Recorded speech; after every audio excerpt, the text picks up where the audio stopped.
मैं जो चीज़ आपको दिखाने वाला हूँ हो सकता है आपको उसका बिल बनाओ, लेकिन मैं आपको अपना भी प्रूफ दूंगा और अगर आप मेरे साथ जुड़ते हो तो मैं आपको भी प्रूफ के साथ प्रॉफिट बना के दिखाऊंगा। सबसे पहले आप मेरा ये पीएनएम देखो, उसके बाद इस वीडियो में आपको कुछ इंपॉर्टेंट चीज़ें बताने वाला हूँ। अगर आपने ये फॉलो कर ली तो आप भी ट्रेडिंग में मेरी तरह कंसिस्टेंट प्रॉफिट बना पाओगे। तो ये मेरा एक्सएनएस का अकाउंट है जिसमें मैं लाइव आकर के ट्रेड करता हूँ। अब यहाँ पे मेरा आपको लास्ट 7 डे का पीएनएम दिख रहा है जिसमें मैंने $117 का प्रॉफिट बनाया है। 7 दिन का भी नहीं है, वैसे मैंने 5 दिन ट्रेडिंग करी है क्योंकि सैटरडे संडे भी इसमें इंक्लूड है। तो लास्ट 7 दिन में मैंने ट्रेडिंग करके $117 का प्रॉफिट बना लिया। अब मैं आपको 30 दिन का दिखा देता हूँ। तो 30 दिनों में मैंने $136 का ओवर इन्हें प्रॉफिट बनाया है। तो अगर पूरे महीने की बात करें तो मेरे को कुछ दिन लॉस ही हुए हैं, कुछ दिन में नो प्रॉफिट नो लेस यानी कि C2C भी रहा हूँ। तो इस तरीके से मैंने $136 का प्रॉफिट बनाया है। अब प्रॉफिट कितना बड़ा है या कितना छोटा है वो मैटर नहीं करता, मैटर ये करता है कि आप कंसिस्टेंट अपनी स्ट्रेटजी को फॉलो करके प्रॉफिट बना पा रहे हो या नहीं बना पा रहे हो। तो मेरी कंसिस्टेंसी किस तरीके से रही है वो भी मैं आपको दिखा देता हूँ। देखिए आज 18 अक्टूबर है, मेरे सेटअप पे ट्रेड नहीं मिला तो मैंने सिर्फ एक ट्रेड लिया था और ये $7 का प्रॉफिट बनाया है। कल की बात की जाए तो मैंने $45 का प्रॉफिट बनाया है।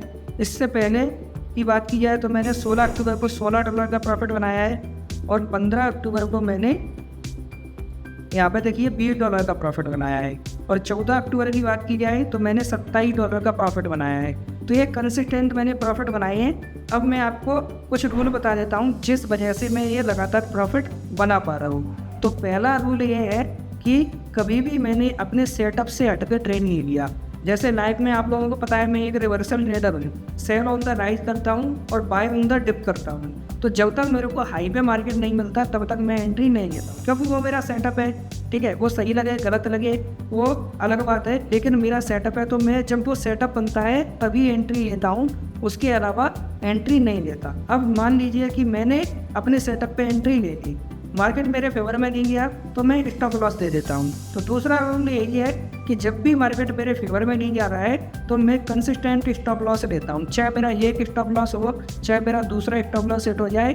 और अगर तीसरा स्टॉप लॉस हिट हो जाता है तो मैं सोचता हूँ कि आज मेरा दिन ही नहीं है तो फिर मैं 2-3 घंटे का ब्रेक लेता हूँ, बाद में जाके ट्रेडिंग करता हूँ। तो इस तरीके से मैंने लगातार स्टॉप लॉस लिए हैं। और इसमें मेरे से एक मिस्टेक ये हो रही थी कि पहले मैं क्या करता था, सेम सेटअप पे 2 से 3 स्टॉप लॉस ले लेता था। जैसे मान लीजिए कि मार्केट हाई पे गया, मैंने सेल कर दिया, अब मेरा स्टॉप लॉस हिट हो गया, स्टॉप लॉस हिट होने के तुरंत बाद मैं फिर से एंट्री ले लेता था, दोबारा स्टॉप लॉस ले लेता था। तो स्टॉप लॉस में मैंने ये चीज़ सीखी है कि एक बार सेटअप बना उसमें स्टॉप लॉस चला गया, फिर उस सेटअप पे एंट्री नहीं लेनी, 2-3 घंटे बाद दोबारा वो सेटअप बनेगा तब वहाँ पर जाके एंट्री लेनी है। इसके बाद रूल नंबर 3 ये है कि मैंने हमेशा अपनी साइकोलॉजी को सही रखा। साइकोलॉजी का मतलब क्या होता है, जैसे मेरी ट्रेड लॉस में चल रही है, मेरे को एक बार लॉस हो गया, दूसरी बार लॉस हो गया, मैं मार्केट से फाइट करने में लगाऊँ कि अरे कैसे भी करके लॉस रिकवर हो जाए या ये पोजीशन है वो प्रॉफिट में आ जाए। तो वो जो माइंडसेट होता है ना वो बहुत बड़ा लॉस करवा देता है और हमारी साइकोलॉजी को ख़राब कर देता है। तो कभी भी अपने माइंड में ये थिंकिंग लेके नहीं आनी है कि मेरे को लॉस रिकवर करना है, जस्ट सेटअप को फॉलो करना है और उस पर एंट्री और स्टॉप लॉस और टारगेट लेते रहना है, बस इतना सा काम करना है और ज़्यादा कुछ भी नहीं करना, मार्केट से फाइट करने नहीं जाना। चौथा रूल मैंने जो फॉलो किया है वो ये है कि मैंने हमेशा अपने रिस्क मैनेजमेंट को फॉलो किया। रिस्क मैनेजमेंट को फॉलो करने का मतलब क्या है कि अगर मेरे को कहीं पे $5 का लॉस हो रहा है तो मैंने $8 या $10 का प्रॉफिट बुक कर लिया। कभी भी मैं ऐसे नहीं गया कि अरे इस ट्रेड में तो मैं $20 बनाऊंगा, $25 बनाऊंगा, इस तरीके का एक्टिविटी मैंने कभी नहीं करी। और ना ही इसके उल्टा किया है कि अगर मेरा स्टॉप लॉस $5 का है और मैं $10 का प्रॉफिट लेने वाला हूँ तो उस ट्रेड में मैं $15 या $20 का लॉस दे दी, मैंने वो चीज़ कभी नहीं करी है।